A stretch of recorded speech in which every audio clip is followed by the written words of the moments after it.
So, Thomas, busy time of year, lots of games coming thick and fast. How much work can you do with the players between games, or is it mostly just all about recovery and making sure you've got players as fit as possible? It's definitely a lot about recovering, getting players fit as possible, freshness. We do all we can. The players are very professional. We have a good staff who, work 24/7 to provide all the supplements and everything, so they're ready to go. Of course, we try to do what we can. Walk through tactical stuff. The video is a big thing. We use that a lot on opponents and on small details in our way of playing. So, but yes, it's not that much training. But the mood is pretty good. I mean, this is 2 games into this festive period, if we include the Bolton game, with another 2 to come. Did you have a target of what you wanted to achieve over these 4 games, points-wise, or was it about performance? For me, it's one game at a time, and of course you always look. I would say it this way: you look at the 4 games, and you think, okay, we need to perform in all 4 of them, and we need to take one game at a time, because there can be injuries, there can be suspension, there can be a lot of things that probably is ruining your plans. But we try to look a little bit ahead, also in terms of we know we can't play the same 11 players in all 4 games, then you will lose freshness and energy. So we try to plan a little bit ahead. I mean, that they are a dangerous opponent.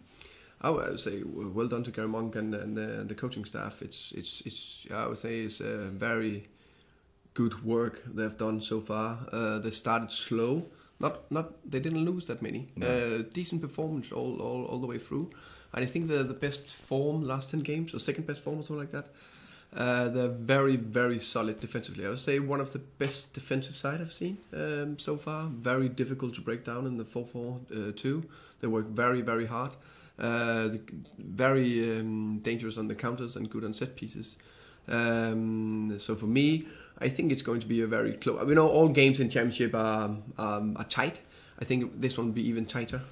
I think we've been more solid the last 2 games defensively. Birmingham is as well, so I think it'll be a low-scoring game. I think we will go out there and have the ball the most, because they are not that interested in it. Not anything against that. They're really good at what they're doing. So we have big respect for them. But we have a good belief and a big belief that we can do something against Birmingham. So it's a case of taking chances, though, when they come. If those opportunities are scarcer than maybe in other games, being efficient, being clinical is going to be the key. Oh yeah, I would say it's quality, efficiency on the day, in the crucial moment in the box, that will define this game. You talk about freshness and assessing players. Obviously, you studied sort of physical education and the physical nature of sport yourself.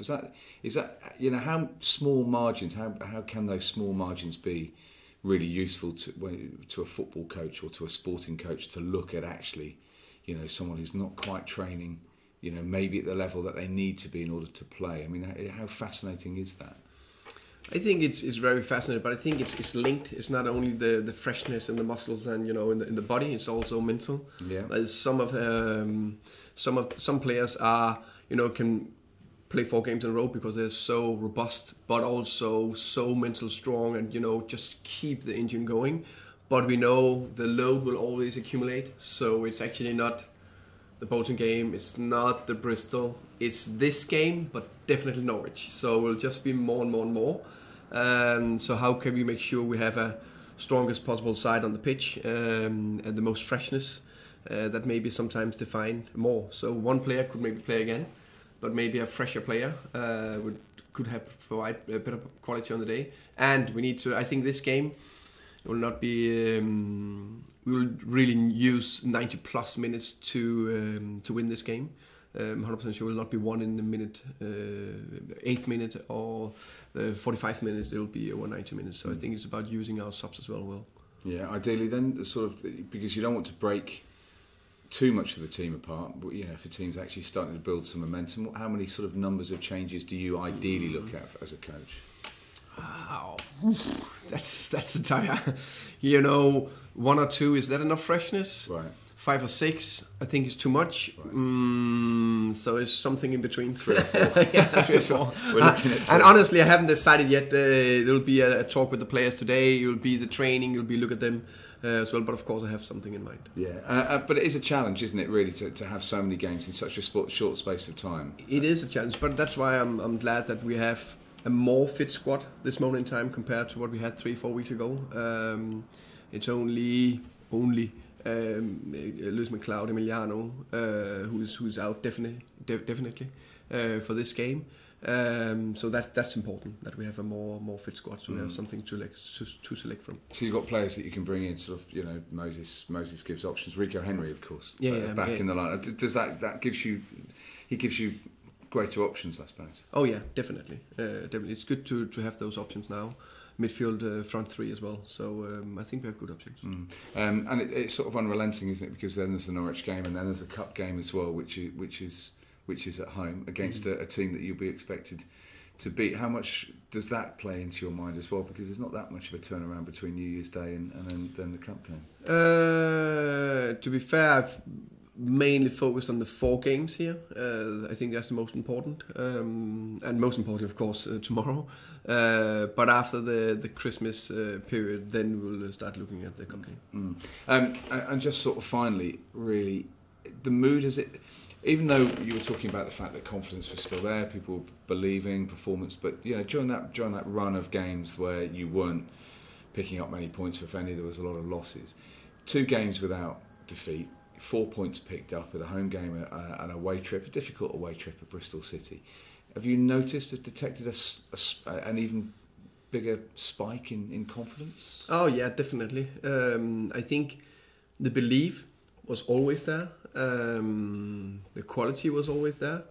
Now we had a chance to build a little bit of momentum. I think the thing I'm most happy about is the mindset. I think changed. I was speaking about this before, especially after the Sheffield United game and going forward with Brom, and you can just see a change in mentality. I'm just building, and the game against Bristol City, we are going 1-0 down. We're coming back into the game. We're dominating in the first half. Second half is a little bit back and forth, but we are definitely controlling in the game, and we're only giving 1 big chance away over 90 minutes. So we are much more solid, much more character in the team, and that's what we need to build on. Okay. Thomas, I want you to settle a heated Christmas debate between me and my brother. Yeah. To involve you in my family sibling rivalry. It was concerning how much Neil Maupay is worth. He doesn't understand the championship so much, so I wrote it down, and I said I'd ask you. Thank you. I'm looking forward to that. I reckon £1 million per goal. Yeah. £500,000 per assist. Yeah. The fact that his contract is got quite a long time to go on it, and his age. Yeah. So I reckon that's 15 mil plus 3 mil plus 2 more mil. I reckon he's worth 20 million quid. That's a lot of money. Yeah. But in the current market, what do you reckon? I'm glad that I don't have to decide that. That is going to be Rasmus. Because this is how I imagine the directors of football when someone comes calling. So Exactly. I'm glad that Rasmus and Phil and Matthew, they're going to take care of that. I'm only focusing on what I can do to make him better every single day. And he's done fantastic the last 1.5 years. He's been here just, putting layer on every single month. And he's growing not only as a goal scorer. I think you can see how important he is in the link of play, in the way we press, as a potential leader for the future. Good character, personality. So he's worth a lot, I would say. Am I close? you need to ask somebody else. I can ask Phil. Yeah, ask Phil. Yeah, I think. January may be a problem, I'm thinking, because if the crucial thing at the training ground now is to pull away from danger and try and get up the table, try and get in that top 10 perhaps. But there's some valuable talent out there coming into the car park right now. There's Rico Henry, there's Ollie Watkins, you would have thought people were looking at. There's Neil, clearly the statistics are there, and there may be Huddersfield Town or something that need a goal poacher. Have you spoken to Phil and Raz about what's happening in January? Are you concerned? No, I'm not concerned, because we always have a plan ready no matter what happens in this club. I think that's one of the biggest strengths we have. So I'm not concerned. I think we will do everything we can to keep the squad together, but sometimes you can't control everything. So it'll not be true to say, oh, we're controlling everything and nothing will happen. You never know in January. But we're confident that we will build from here and hopefully try to make it stronger. Yeah, because the concern from the fans would be, because the club isn't sort of in and around the playoff places, that it might be time to cash in on some of that talent. Get some bread in the bank for next season. I would say that's not up to me to take that decision. Of course, I do everything to influence we have the strongest side. But overall, the most positive is that we always discuss everything together. So we try to find the best possible solution for the club, of course.